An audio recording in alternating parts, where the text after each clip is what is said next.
Come back. I am Vivek Singhal from tradingwithvivek.com।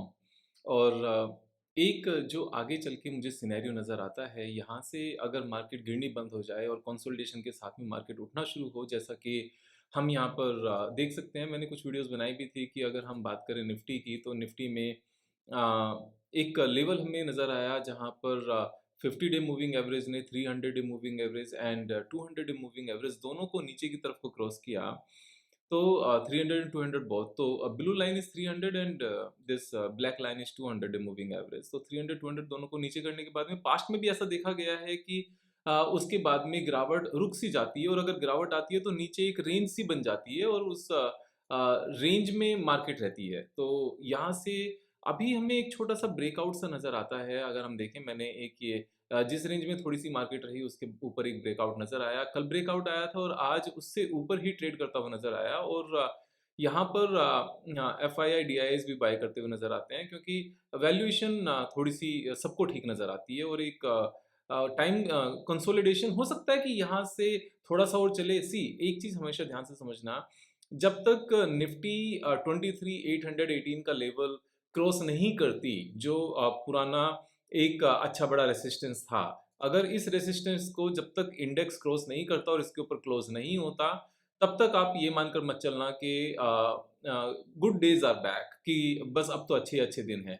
हाँ, एक बात ज़रूर है आज की डेट में कि बुरे दिन शायद खत्म हो गए हैं, बुरे दिन यहाँ से बहुत ज़्यादा नज़र नहीं आते। तो निफ्टी आने वाले टाइम में इस एक पूरी रेंज में जो लो बना था और जो ये अपना एक रेजिस्टेंस है 23,800 का, तो 22,000 से लेकर 23,800 के बीच में निफ्टी कंसोलिडेट हो सकती है, और कंसोलिडेशन के बाद में फाइनली ऊपर जा सकती है। लेकिन इस बीच में बहुत सारे स्टॉक ऐसे होंगे जो एक-एक दिन में 10-10% या 15% भी, और 5% 6%, यानी कि मोर देन इंडेक्स यहाँ से ऊपर चल रहे होंगे, क्योंकि शायद वहाँ पर इंडिविजुअल स्टॉक्स में जो बड़े प्लेयर्स हैं उनको एक अच्छी वैल्यू बाइंग नज़र आ रही होगी। उनको नज़र आ रहा होगा कि नेक्स्ट 2 ईयर्स में इन पर्टिकुलर स्टॉक्स में अच्छे पैसे बन सकते हैं, और हो सकता है उन स्टॉक्स में आपकी भी करंट पोज़ीशंस बनी हुई हो।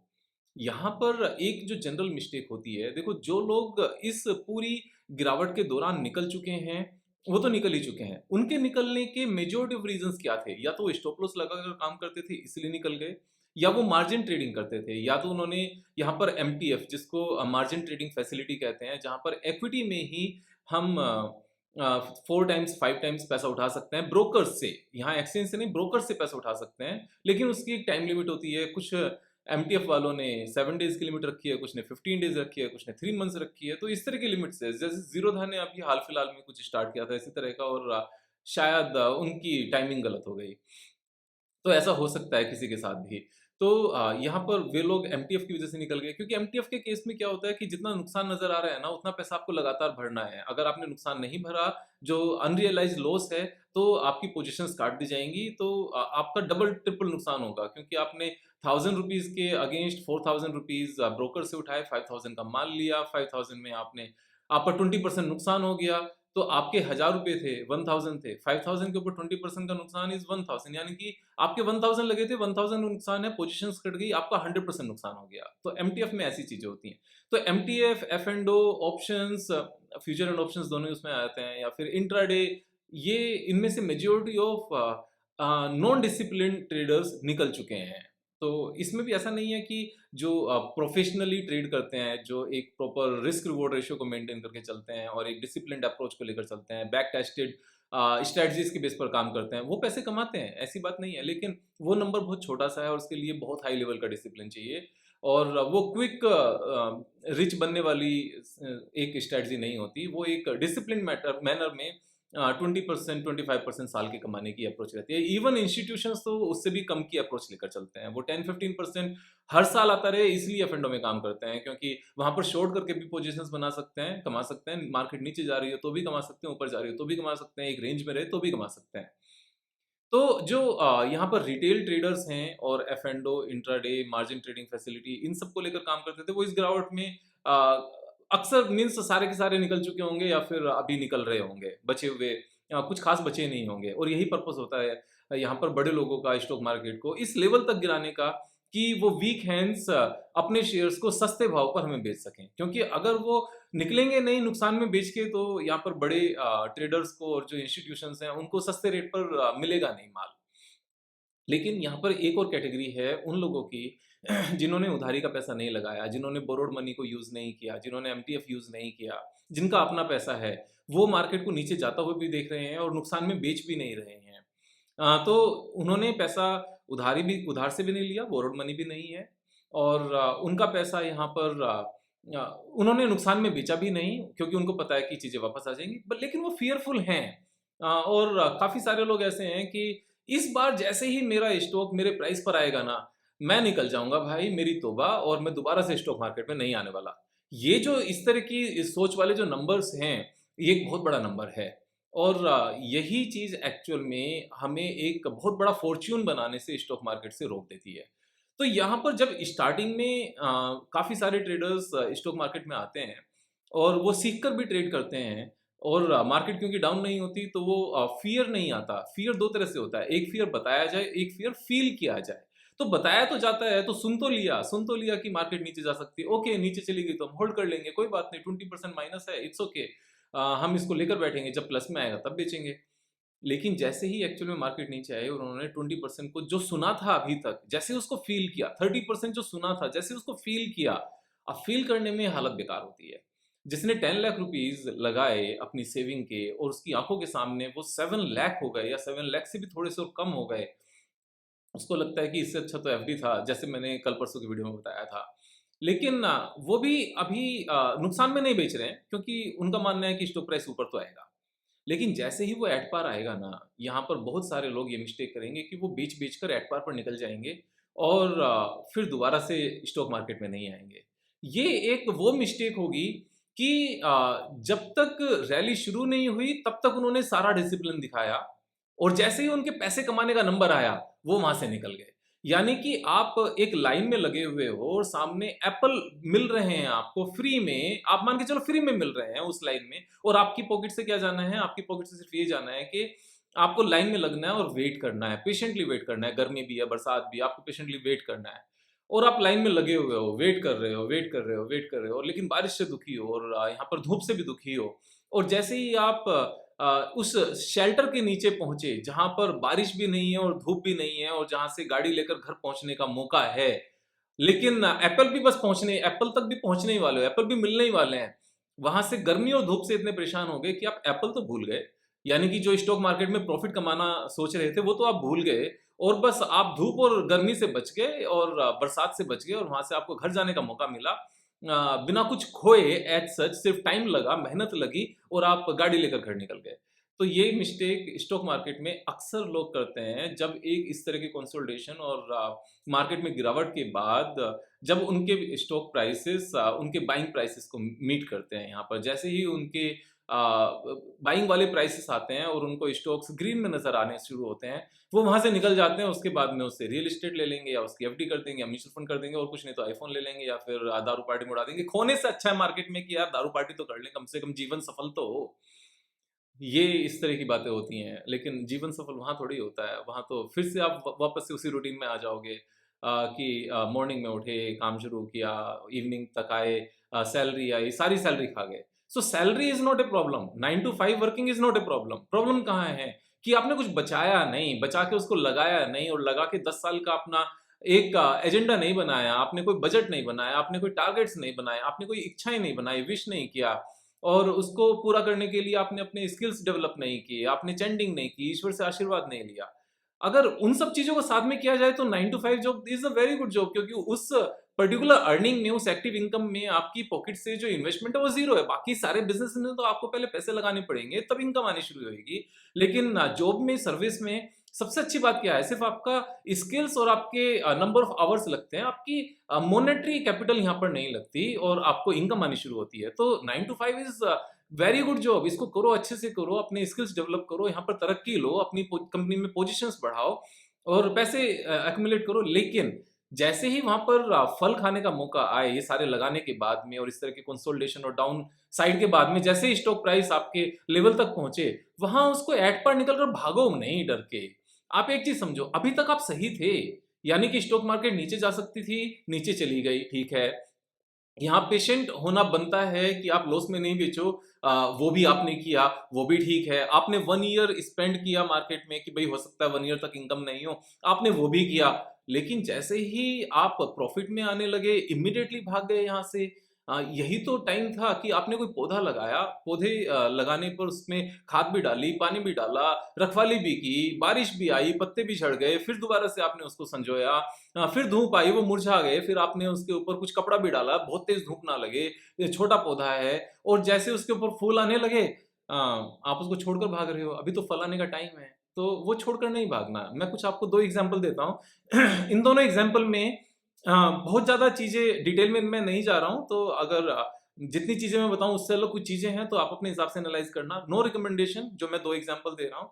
एग्जाम्पल रिकमेंडेशन के पॉइंट ऑफ व्यू से नहीं दे रहा हूँ, बाय या सेल या होल्ड करने के पॉइंट ऑफ व्यू से नहीं बता रहा हूँ आपको। एक एग्जाम्पल दे रहा हूँ कि कहाँ गलती करते हैं लोग। जैसे हम ये एक एग्जाम्पल लेते हैं बैंक ऑफ इंडिया का। तो बैंक ऑफ इंडिया के केस में अगर हम इसका चार्ट देखें एक बार, तो हमें क्या नजर आएगा, मैंने ये पहले से ही मार्क किया था कि लास्ट 6-7 मंथ्स में, 8 मंथ्स में इस रेंज में स्टॉक प्राइस ने ट्रेड किया। और ये हमारी रेंज क्या है, मैं वापस से अगर एक बार देखें, नंबर मीन्स इसमें प्राइस भी आ जाएगा, तो हमारी ये रेंज आ गई लगभग 90 रुपीज से लेकर 120 के आसपास तक की हमारी रेंज है। इस बीच में लोगों की पोजीशंस बनी होंगी, किसी ने कहीं लिया होगा, किसी ने कहीं लिया होगा। अब सपोज एवरेज प्राइस मैं कहता हूं कि अगर 115 भी है और अभी स्टॉक प्राइस 103 पर चल रहा है, तो थोड़ा सा और ऊपर आते ही क्या होगा, सबके बाइंग प्राइसेस से मैच होने लगेगा।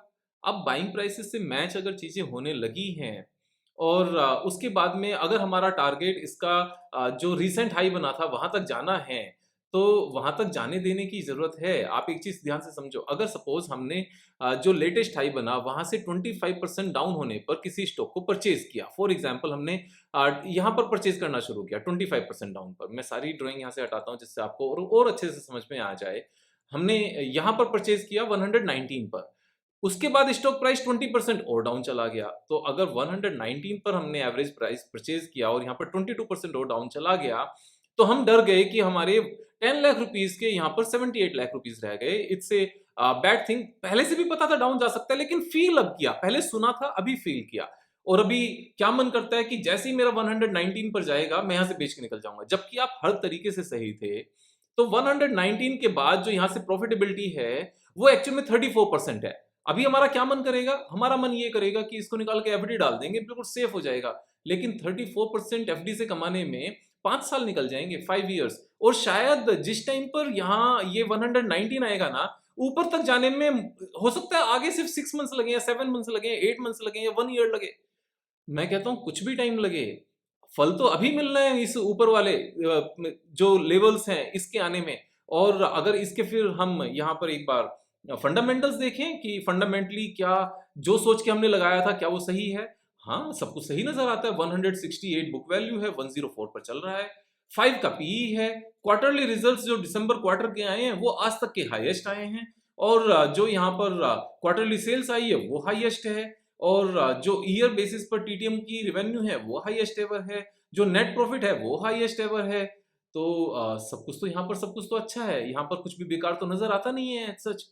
अगर हम पीयर ग्रुप में या बाकी भी कंपैरिजन करने लगे तो सब कुछ ठीक नजर आता है। ऐसे में घबराकर डरकर भागने की जरूरत नहीं है। यहाँ दूसरा एग्जाम्पल भी देने की जरूरत नहीं है। हाँ, क्योंकि जैसे ही मैं दूसरा कोई एग्जाम्पल दूंगा तो फिर हो सकता है कुछ लोग उसको इंडिविजुअली कि भाई आपने इसका एग्जाम्पल दिया, आप में इसमें ये कमी नजर नहीं आई क्या, उसमें वो कमी नजर नहीं आई क्या। देखो, कमी देखने वाले सिर्फ कमी देखते रहेंगे। तेंदुलकर तेंदुलकर में कमी दुनिया भर की हम देख सकते हैं, दुनिया भर की कमी देख सकते हैं। यहाँ पर धोनी में दुनिया भर की कमी देख सकते हैं, कोहली में दुनिया भर की कमी देख सकते हैं, और रोहित शर्मा में दुनिया भर की कमी देखी जा सकती है। लेकिन जिताते भी यही लोग हैं, और टीम के धुरंधर प्लेयर भी यही हैं, विश्व के धुरंधर प्लेयर भी यही हैं। तो जरूरी नहीं कि सिर्फ कमियां देखकर ही काम चलाया जाए। कमियां वहां इंपॉर्टेंट हो जाती हैं जहां कमियां खूबियों से ज्यादा हों। लेकिन अगर खूबियां ज्यादा हैं और कमियां कम हैं, तो वो खूबियां कमियों के ऊपर हावी हो जाएंगी और जिता जाएंगी। The same thing we need to take care here. आप अपनी स्ट्रेटजीज के बेस पर ट्रेड करो। मेरा मोटिव इस पर्टिकुलर वीडियो को बनाने का ये था कि अभी तक आप बाय करने में भी ठीक थे, आप होल्ड करने में भी ठीक थे, आप लॉस में नहीं बेचना उसके लिए भी ठीक थे, आप फर्दर भी वेट कर सकते हो, उसमें भी ठीक हो। आप फंडामेंटली चेक कर सकते हो कि लेटेस्ट जो रिजल्ट्स हैं क्या वो अच्छे हैं, उसमें भी आप ठीक हो फंडामेंटल एनालिसिस में भी। तो यहाँ सिर्फ डर कर आप अपना प्रॉफिट छोड़ दो, जो अभी आएगा वो अच्छी बात नहीं होगी। और ये मैं पर्टिकुलर इसलिए बता रहा हूँ क्योंकि जब माइनस के बाद एट पार चीजें आती हैं ना, जो अच्छे वाले ट्रेडर्स होते हैं, जो ना उधारी पर पैसा लेकर काम करते हैं, जो ना स्टॉप लॉस फालतू में लगाते हैं, और जिनमें जिनके अंदर पेशेंस भी हो सकता है, जो सोच समझ के पैसा लगाते हैं, यहाँ पर वे भी हार मान जाते हैं। और हार भी कब, जब मार्केट नीचे नहीं जा रही है। अब जब मार्केट ऊपर जानी शुरू होगी ना और उनके एट पार पर आएंगे, ये तब हार मानते हैं, जो हार मानने का कोई मतलब ही नहीं है। यहाँ तो ये टाइम है अपने आप को ये बताने का कि यस वी वर राइट। वो बात अलग है कि जब हमने पोजीशन बनाई, हम सोच रहे थे 9 मंथ्स में टारगेट अचीव होंगे। इसने 9 मंथ्स के बदले 19 मंथ्स ले लिए, बट टारगेट अचीव हुए। और अब हमें पता है कि अगर जिस टाइम पर हमने पोजीशन बनाई उसके बाद 9 मंथ्स तक, 10 मंथ्स तक अगर मार्केट अच्छी रही तो 9-10 मंथ्स में टारगेट अचीव हो जाएंगे। और अगर मार्केट बेकार भी हो गई तो 19 और 20 मंथ्स में टारगेट अचीव हो जाएंगे। टारगेट अचीव होने हैं ऑन एन एवरेज 10 मंथ्स के बदले 15 मंथ्स लगा करेंगे। अब 15 मंथ्स में अगर 30-35% के आपके एवरेज पूरे होते जाते हैं, then you would be making good money. But here the main point is that you need to wait for this consolidation. You need to remain there in the market during this consolidation, and not only during this consolidation, even after consolidation. While market would be rallying, during that time you have not to get out from the market just when the stock prices would be touching your buying prices. No, you have to stay there. You have to wait for the real result now.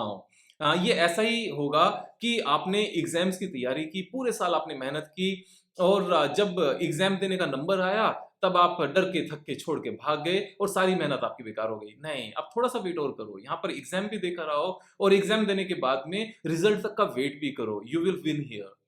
तो अपनी चीजों को वापस से रीएनालाइज करो कि कुछ गलती तो नहीं की। अगर कोई गलती नहीं की ना, और सारी प्रॉब्लम सिर्फ और सिर्फ मार्केट का नीचे जाना ही था, तो आप अभी भी सही हो। बस बने रहो, यहाँ पर बने रहने की जरूरत है। अगले 20 साल तक जो प्रॉफिट आएंगे ना, वे छूट जाएंगे अगर आपने मार्केट छोड़ दी, just because there was a delay in the target achievement.